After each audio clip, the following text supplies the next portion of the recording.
mengagungkan Tuhan.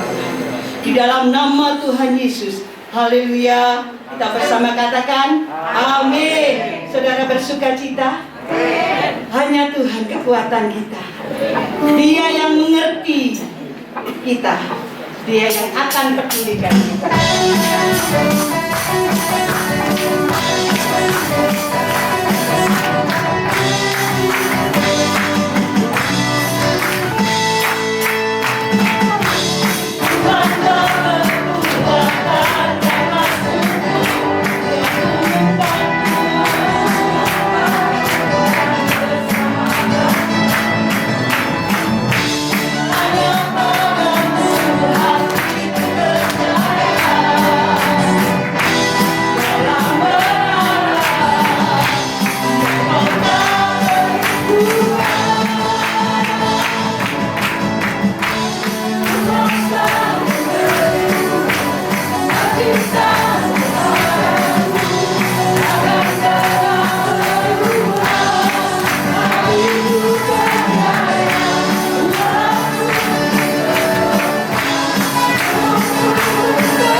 kita hadapi, Dia, Yesus yang perkasa itu tetap beserta kita. Amin. Saya ajak saudara bangkit berdiri. Kita siapkan hati kita untuk mendengar kebenaran firman Tuhan. Biarlah Dia sendiri yang melalui hamba-Nya berbicara kepada setiap kita. Haleluya. Haleluya Yesus.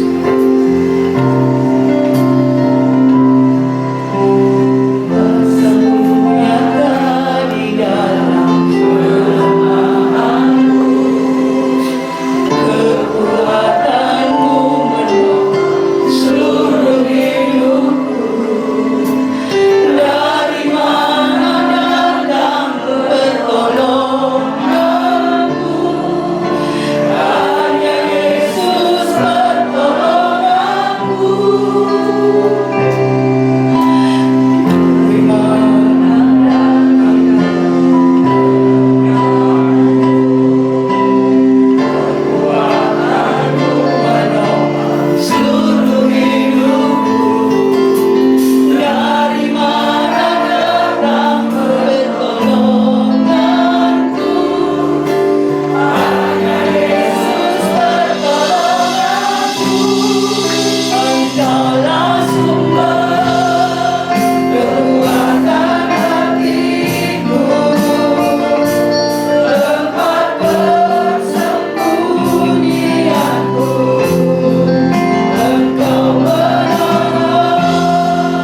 dan kekuatan dalam kehidupan kami Tuhan.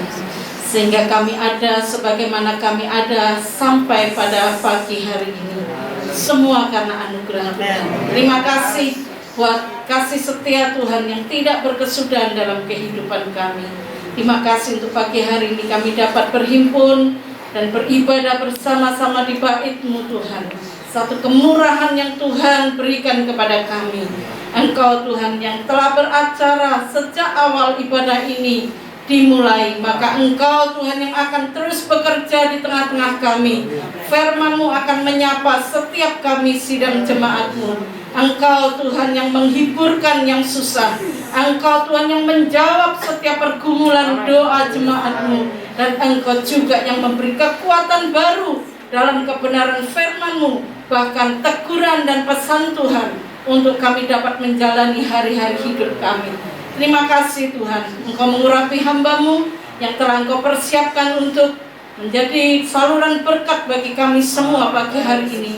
Biarlah pengurapan baru, pengurapan ilahi turun atas hamba-Mu, dan Engkau Tuhan berbicara melalui hamba-Mu. Terima kasih, kami sambut segala kebenaran firman-Mu dengan pengucapan syukur dan hati yang siap untuk menerima didikan Tuhan di dalam nama Tuhan Yesus Kristus. Amin. Ya, shalom semuanya. Oke, puji Tuhan ya, di tempat ini sudah boleh diadakan ibadah. Ya, terima kasih kepada Ibu Lindawati atas waktu dan kepercayaannya bagi saya untuk menyampaikan firman Tuhan. Oke, saya nggak berlama-lama karena memang masih dalam suasana pandemi, jadi kita batasi waktu hanya setengah jam. Semoga Roh Kudus bisa tolong saya dan Ibu Bapak semuanya, memenuhi kita semua untuk boleh mengerti apa yang menjadi kebenaran firman Tuhan. Saya mohon untuk ditampilkan PowerPoint-nya. Oke, kita buka, kita akan belajar kembali ya. Kita akan mengulang kembali, kita akan baca di Perjanjian Baru, Matius 16. Kita baca Matius 16 ayat 13 sampai ayat 20 ya. Oke, saya nggak lama-lama, langsung saja. Ini ayat, saya siapkan PowerPoint.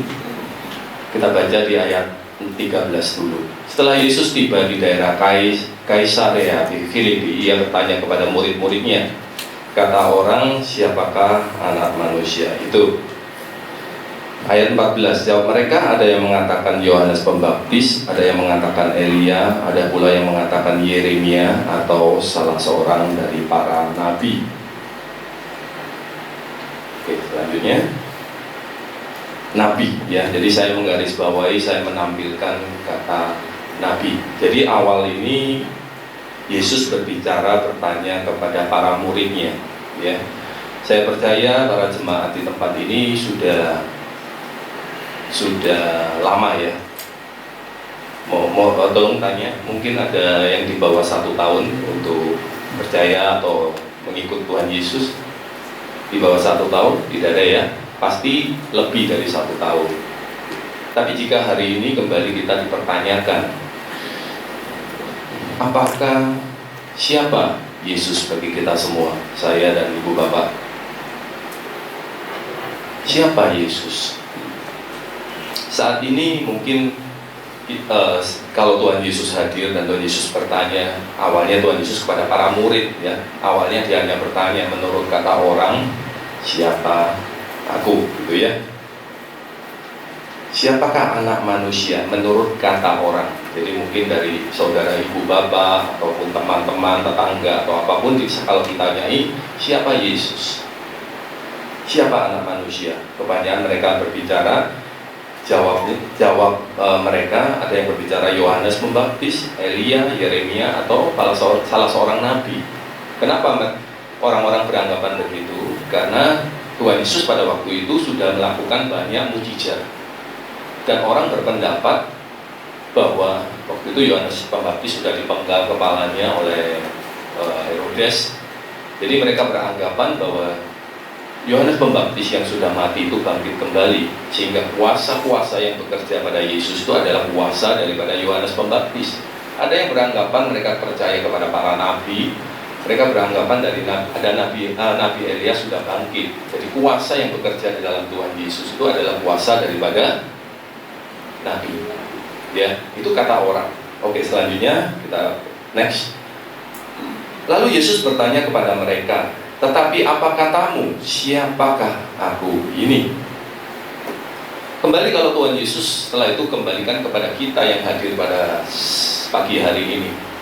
Kalau menurut kata orang, mereka akan beranggapan di luar sana Yesus itu adalah Nabi, Yesus itu bukan Tuhan. Ya, kita dengar banyak perdebatan seperti itu ya. Saat ini pandemi kita karena banyak di rumah, kita banyak belajar waktu, sebenarnya waktu lebih banyak bagi kita ya. Kita belajar mendengar, belajar lihat YouTube pun banyak, jadi banyak perdebatan yang terjadi ya. Mereka tidak mengakui ketuhanan atau kealahan daripada Yesus.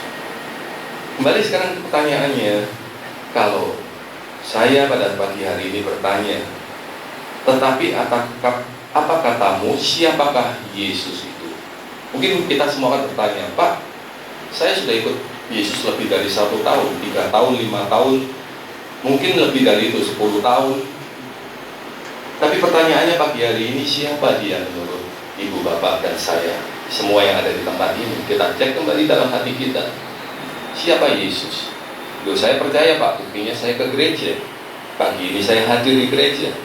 Saya mengorbankan waktu saya untuk ke gereja. Kan begitu pertanyaannya. Tapi dalam keadaan saat ini pandemi, saat ini kita banyak mengalami masalah.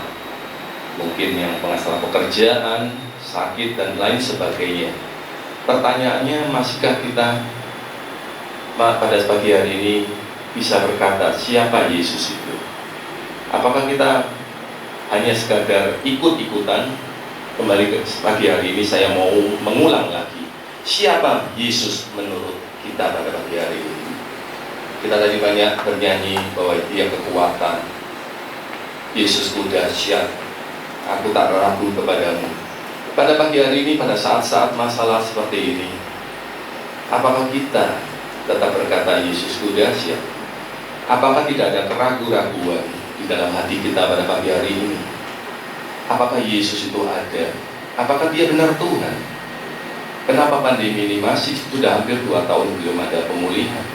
Kalau dia Tuhan, dia bisa menghardik pandemi ini untuk segera berlalu, sehingga kita bisa kembali normal. Di manakah dia? Apakah dia benar Tuhan? Itu pertanyaannya pagi hari ini yang harus kita koreksi ke diri kita masing-masing. Oke, saya lanjutkan. Next. Maka jawab Simon Petrus, engkau adalah Mesias, anak Allah yang hidup. Next. Mesias, anak Allah yang hidup. Itu jawaban dari seorang Petrus. Dari murid-muridnya yang hadir demikian, tidak lebih dari satu orang, hanya 1 orang.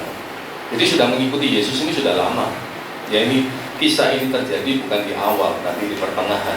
Dan mereka banyak melihat mujizat-mujizat yang Tuhan Yesus lakukan. Ya, jadi mereka sudah melihat. Tetapi tidak ada 1 orang pun yang menjawab siapa Yesus. Pertanyaan Yesus ini, menurut kamu, menurut kalian, siapakah aku? Awalnya Yesus bertanya dengan kata-kata siapakah anak manusia. Tetapi pada saat dengan murid-muridnya bertanya siapa aku. Kenapa memakai aku? Karena mereka dekat, ada keintiman, ada hubungan antara murid dengan Yesus. Menurut engkau pribadi, jadi hubungan pribadi, pertanyaan ini menyangkut pribadi. Menurut kalian, menurut kamu, siapa aku? Aku di sini Yesus ya, bukan saya. Hanya 1 orang, yaitu Petrus, yang mengatakan engkau adalah Mesias, anak Allah yang hidup. Padahal mereka sudah berjalan sedemikian lama, sudah melihat banyak mujizat. Jadi jangan berkata kita pada pagi hari ini, aku sudah 5 tahun, aku sudah 7 tahun, aku sudah 10 tahun. Murid-murid Yesus kurang apa? Setiap hari bersama Yesus dan melihat banyak mujizat-mujizat besar. Dan mereka mengerti tentang kitab para nabi, hukum Taurat, semuanya di perjanjian lama itu mengacu pada satu, yaitu kepada pribadi juru selamat, yaitu Yesus Kristus. Tetapi tidak 1 murid pun yang berkata siapa Yesus. Hanya Petrus berkata Mesias, ini pun bukan dari dia. Next. Kata Yesus kepadanya, berbahagialah engkau Simon bin Yunus, sebab bukan manusia yang menyatakan itu kepadamu, melainkan Bapakku yang di sorga.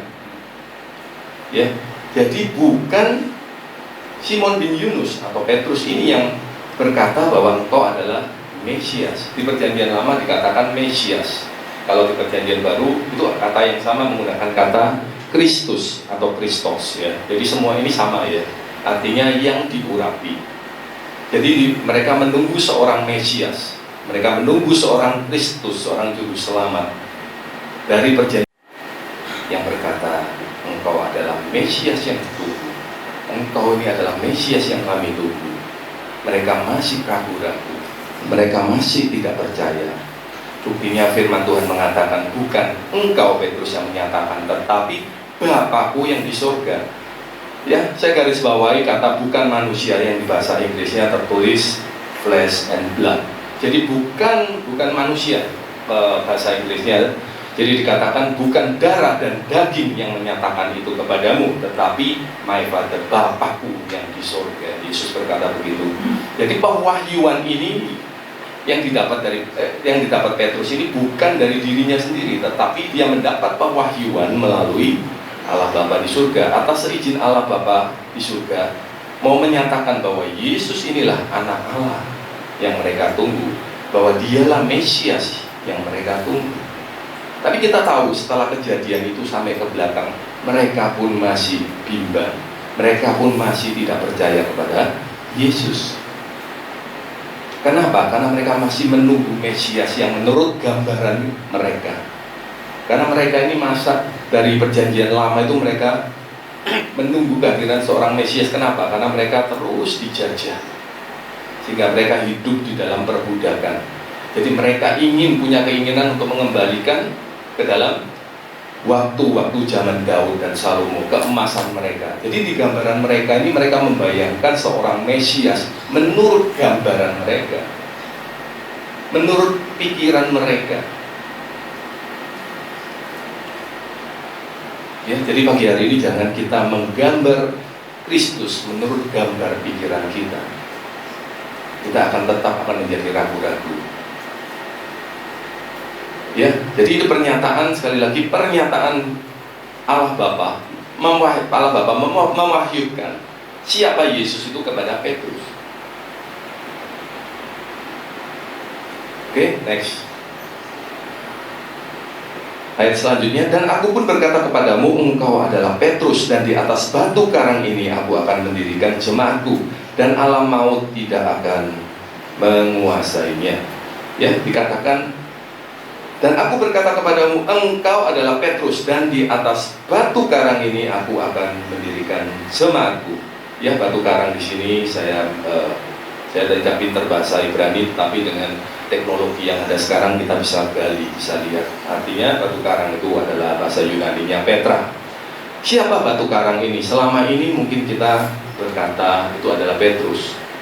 Memang Petrus artinya batu karang. Tetapi siapa yang sebenarnya dimaksud dengan batu karang di sini? Ya.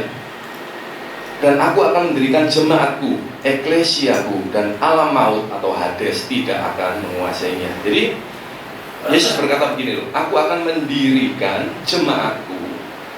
Kita ini semua adalah jemaat Kristus, ya. Kita semua adalah jemaat Kristus. Aku akan mendirikan jemaatku di atas batu karang. Kalau aku sudah mendirikan jemaatku di atas batu karang ini, maka alam maut atau Hades tidak akan mampu menguasai jemaatku. Oke, kita keep dulu ya. Pernyataan batu karang. Siapa batu karang ini? Apakah itu menunjuk kepada Petrus atau kepada orang yang lain? Next. Kepadamu akan kuberikan kunci kerajaan sorga. Apa yang kau ikat di dunia ini akan terikat di sorga, dan apa yang kau lepaskan di dunia ini akan terlepas di sorga. Jadi di sini saya lewati dulu aja bahwa tapi tertulis kuberikan kunci, seharusnya kunci kerajaan sorga, artinya jamak ya. Next. Lalu Yesus melarang murid-muridnya supaya jangan memberitahukan kepada siapapun bahwa ia Mesias, ya. Saya garis bawahi ia Mesias. Jadi pernyataan atau pewahyuan kepada murid-muridnya ini yang menyatakan bahwa sebenarnya Yesus ini adalah Mesias itu sendiri.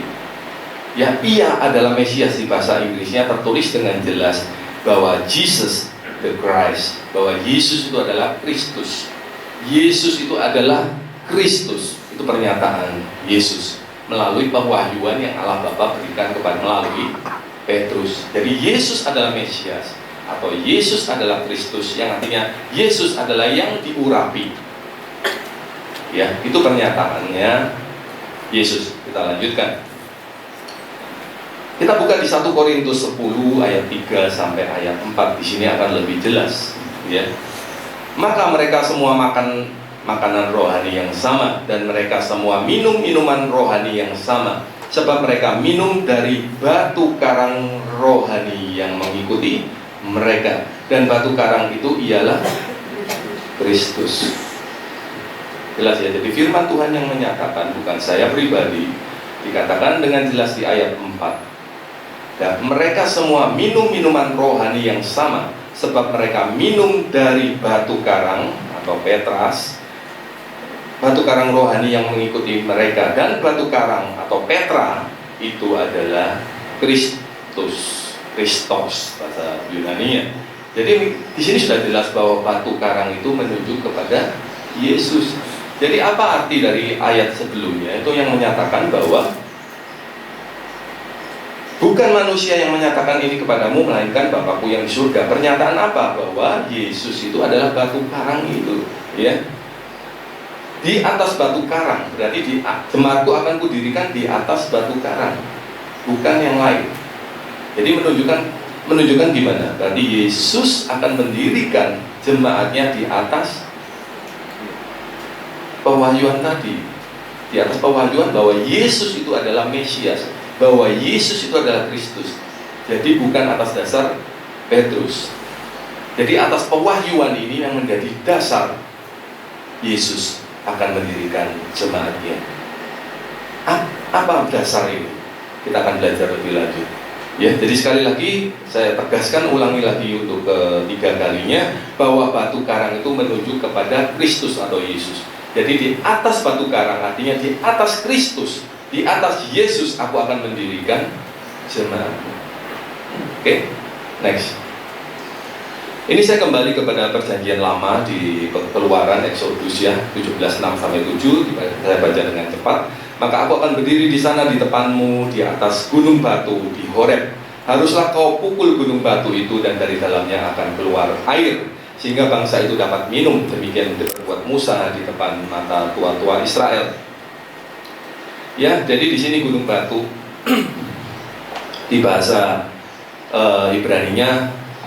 Jadi perjanjian lama menggunakan bahasa Ibrani, di perjanjian baru menggunakan bahasa Yunani, dan semua menunjuk kepada bahasa yang artinya berok, artinya batu. Jadi gunung sebenarnya bukan gunung mendirikan di atas batu ya, jadi batu yang besar, bukan gunung batu. Di sini artinya batu yang sangat besar.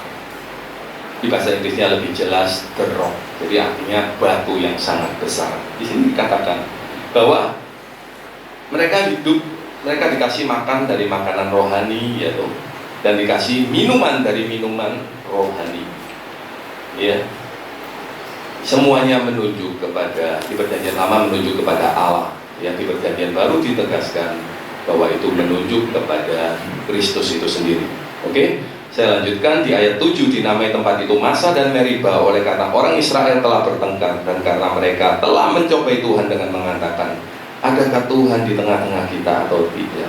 Sama kan? Saat ini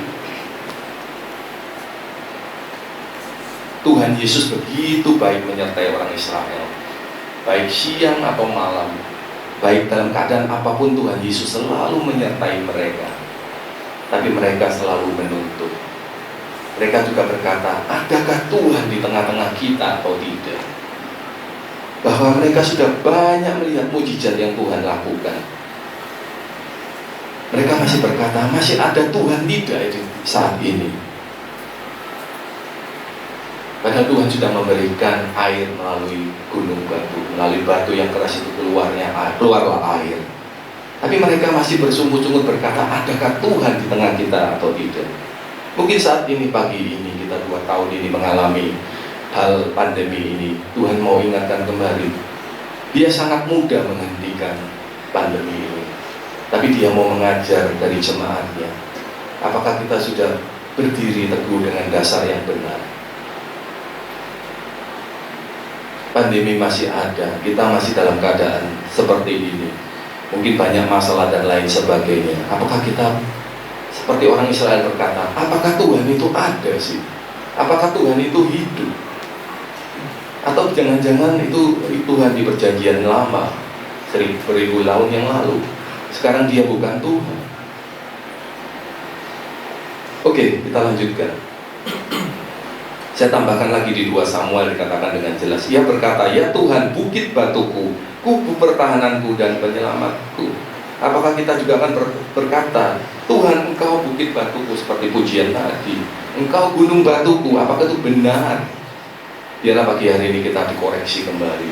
Apakah Dia benar menjadi the rock atau batu besar itu bagi kita? Bukit batu di sini dikatakan di bahasa Inggrisnya tertulis jelas adalah my rock, ya, batu yang besar. Oke, kita buka di ayat selanjutnya. Kita buka Lukas 6. Jadi mohon maaf ya, saya harus cepat. Sebenarnya banyak yang harus saya sampaikan menurut firman Tuhan, tapi ya kita pelan-pelan aja ya. Jadi maksudnya pelan bertahap ya. Tidak semuanya kita konsumsi pagi hari ini. Saya hanya membatasi sampai 30 menit. Oke, selanjutnya, jadi mohon maaf kalau saya tergesa-gesa ya, karena saya harus menyampaikan. Selanjutnya kita buka di Lukas 6, 47, 48. Di ayat 47 dikatakan demikian. Setiap orang yang datang kepadaku dan mendengarkan perkataanku serta melakukannya, aku akan menyatakan kepadamu dengan siapa ia dapat disamakan.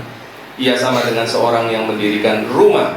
Orang itu menggali dalam-dalam dan meletakkan dasarnya di atas batu. Ketika datang air bah dan banjir melanda rumah itu tidak dapat digoyahkan karena rumah itu kokoh dibangun. Jadi ada beberapa dasar, kalau kita ingat, kita baca, saya hari ini tidak menjelaskan semuanya, bahwa ada kita membangun dasar di atas batu, di atas pasir, ya, ada ya. Tapi saya mau menekankan satu aja hari ini. Setiap orang yang datang kepadaku dan mendengarkan perkataanku serta melakukannya, aku akan menyatakan kepadamu dengan siapa ia dapat disamakan.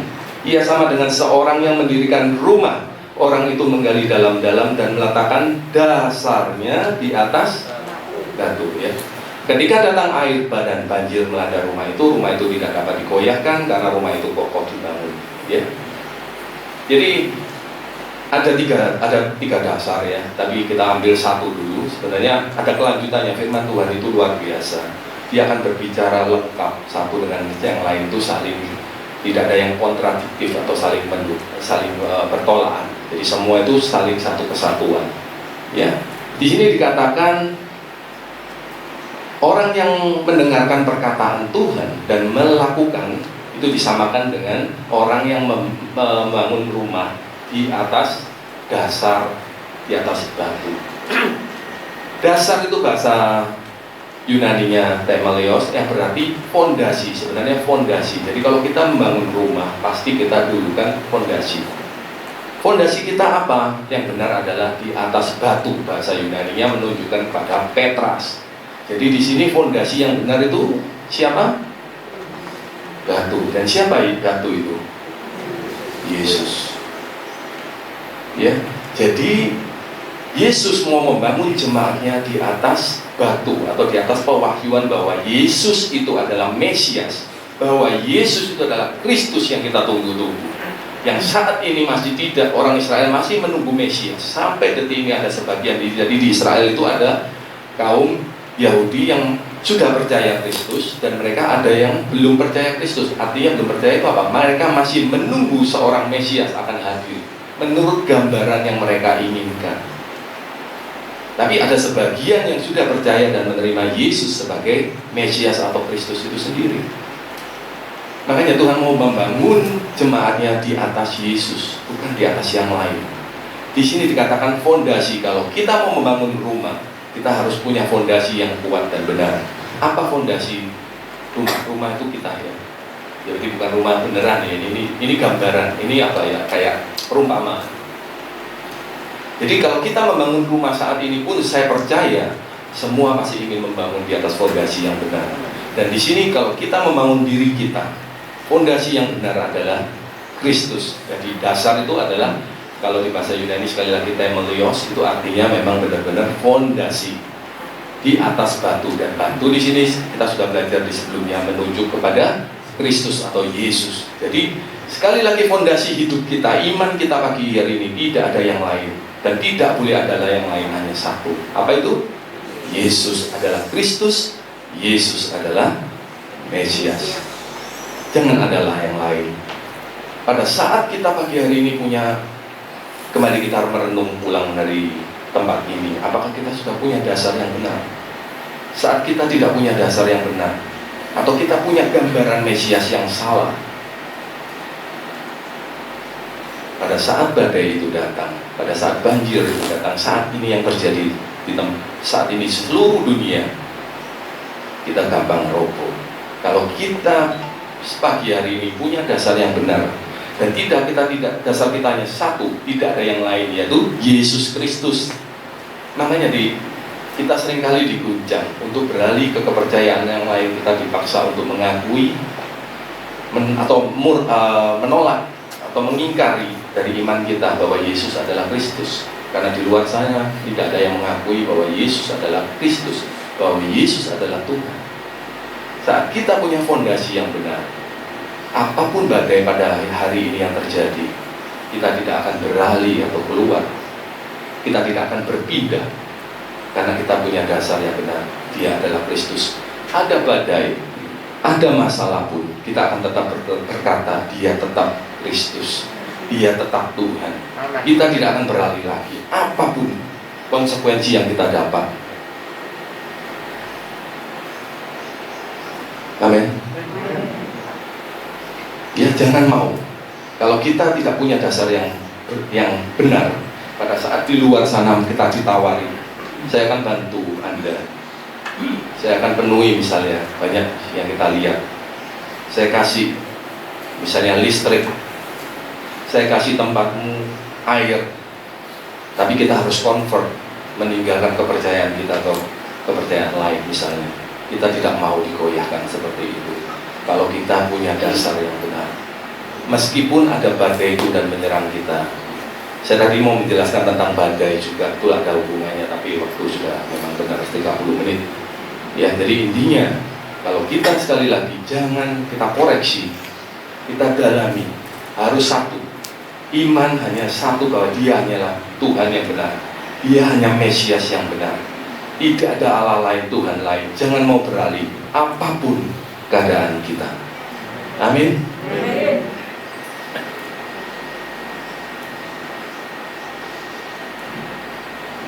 Oke, saya tambah sedikit aja ya. Jadi kenapa Yesus juga berkata, pernyataan aku ini adalah Mesias, di ayat terakhirnya dikatakan, lalu Yesus melarang murid-muridnya supaya jangan memberitakan kepada siapapun bahwa ia Mesias. Dia tidak mau. Karena apa? Gambaran selama ini yang diinginkan orang Israel itu adalah gambaran Mesias yang gagah, Mesias yang bisa memimpin orang Israel untuk menang atas musuh-musuhnya. Sedangkan gambaran Mesias, makanya waktu itu Petrus yang sama di ayat sebelumnya, pada saat Yesus mau menyatakan bahwa dia harus menderita, ya, Petrus yang sama yang dipakai pewahyuan itu, dia dapat pewahyuan tentang siapa Yesus. Petrus yang sama di ayat di bawahnya dikatakan gimana? Dia menolak Yesus dengan berkata, jangan sekali-sekali hal itu menimpa kepadamu, karena Yesus menyatakan apa? Bahwa dia akan menderita untuk mati di salib. Karena apa? Gambarannya berbeda. Petrus menganggap kalau dia Mesias, dia akan menjadi raja, dia akan memimpin bangsa Israel, membawa umatku menang, mengatasi kemenangan di dunia ini. Sedangkan gambaran Yesus hanya melakukan kehendak Bapa untuk mati di salib. Petrus yang sama. Mereka mengikuti Yesus demikian lama dan melihat, bukan lama, mungkin lama kita ya. Mereka hanya 3 tahun lebih ya. Mereka melihat mujizat begitu besar, tapi mereka masih punya gambaran yang salah tentang Kristus. Ya, mereka, khususnya Petrus, dia berkata, jangan sekali-kali itu menimpa kepadamu. Makanya Yesus berkata, jangan bilang aku Mesias dulu kepada orang-orang, karena gambaran yang salah. Karena Kristus mau menyelesaikan tugasnya, karena dia memang harus mati. Karena mereka akan berkata, sekarang ini juga terjadi kan, mereka berkata, kalau engkau Mesias, kenapa engkau mati? Kalau engkau memang Tuhan, kenapa engkau mati? Itu yang jadi polemik sampai hari ini kan. Mereka tidak mengakui ketuhanannya, tidak mengakui kemesiasannya. Kenapa? Karena dia mati. Apakah raja? Apakah dia Tuhan kok mati? Oke ya, makanya Yesus berkata, jangan beritakan siapa aku. Dia melarang murid-muridnya memberitakan bahwa dia adalah Mesias. Pagi hari ini kita mendapat pewahyuan kembali siapa Yesus, bahwa dia adalah Mesias. Jangan mau tukar Yesus dengan yang lain. Sekali Yesus harus menjadi dasar dari rumah kita, dari hidup kita.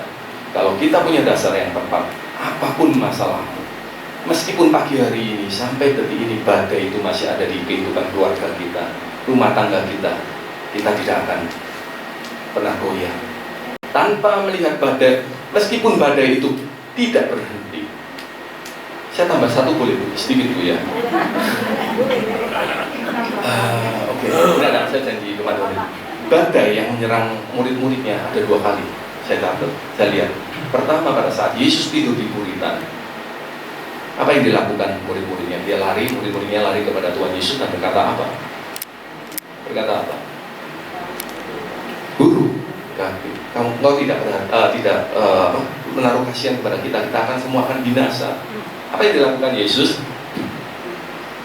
Yesus bangun dan menghadap badai itu dan berhenti. Apa yang dilakukan kedua kalinya? Saat Yesus berdoa, murid-muridnya disuruh menyeberang dulu di Danau Galilea, terus kemudian mereka mengalami apa? Badai kan? Apa yang dilakukan Yesus? Dia tidak menghentikan badai. Sanggup gak dia menghentikan badai?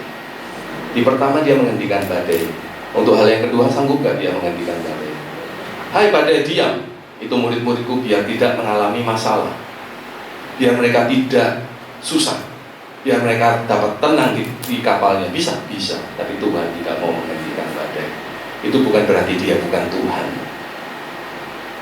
Dia mau mempelajari murid-muridnya. Makanya Petrus pelan-pelan murid-muridnya bisa belajar dengan baik, mengenal siapa Tuhannya. Pada saat itu Petrus berkata, tolong ditampilkan gambarnya Pak, gambarnya aja. Jadi next, nah ini badai. Bukan selama ini gambar yang kita lihat ini saya dapat dari satu hamba jemaat Tuhan. Dia tuh mendapat pewahyuan Roh Kudus, dia bisa menggambar. Ini gambar asli saya foto. Jadi dia mendapat gambar ini. Jadi memang badai waktu itu bukan badai yang tenang itu. Petrus berjalan di atas air yang tenang, bukan. Badai itu masih tidak karu-karuan. Tuhan Yesus bisa menghentikan badai. Hai badai, berhenti, biarkan murid-murid jemaatku hidup dalam ketenangan. Tidak, Tuhan mau belajar sesuatu dari badai yang dia izinkan ada.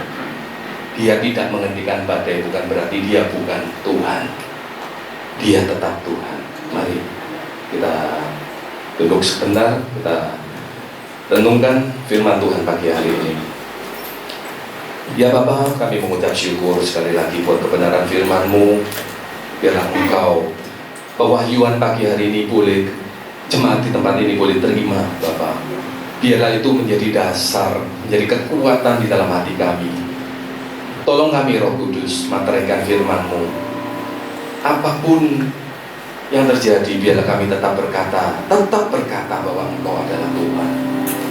Tidak ada Tuhan yang lain, tidak ada Allah lain. Kami tetap berkata bahwa Engkau adalah Mesias, Engkau adalah Juru Selamat. Biarlah kami mempunyai gambaran yang benar bahwa Engkau hadir sebagai Mesias bukan untuk perkara-perkara duniawi. Ada satu hal yang lebih penting, yaitu perkara rohani. Biar kita terima keselamatan, terima kehidupan kekal. melebihi dari dunia yang tawarkan. Apa gunanya kita memperoleh dunia tetapi kita kehilangan nyawa kita? Tuhan, terima kasih Tuhan, materaikan, beri kekuatan kepada anak-anak-Mu di tempat ini.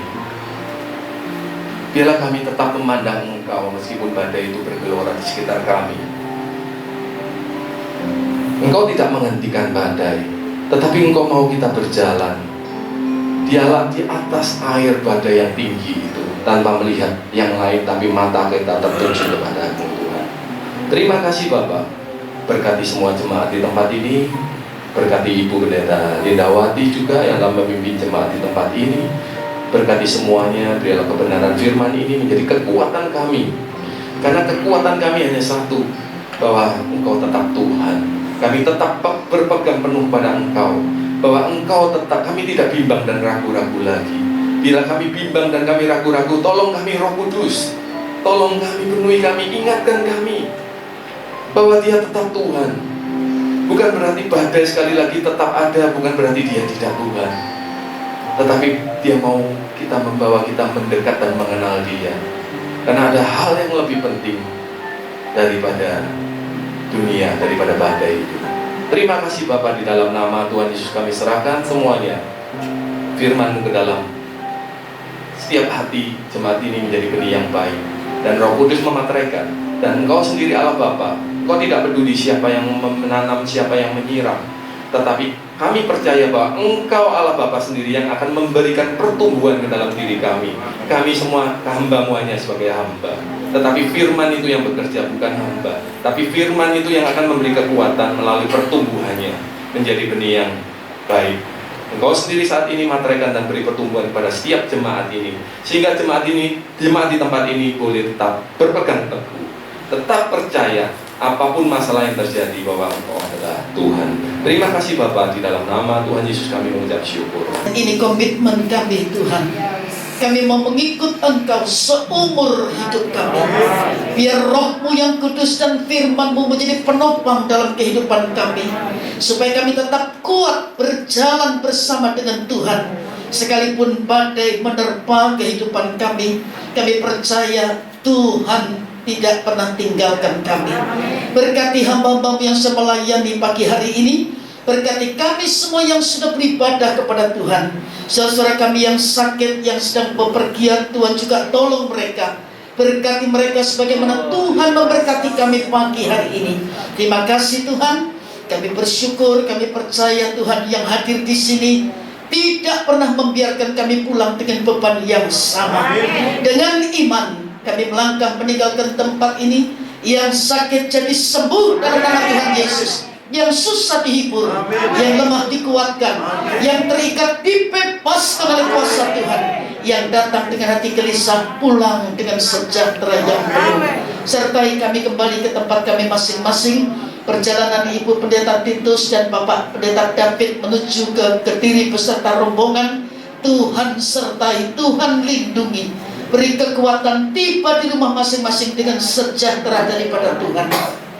Ibu yang sudah memberikan persembahan nasi, Tuhan memberkati.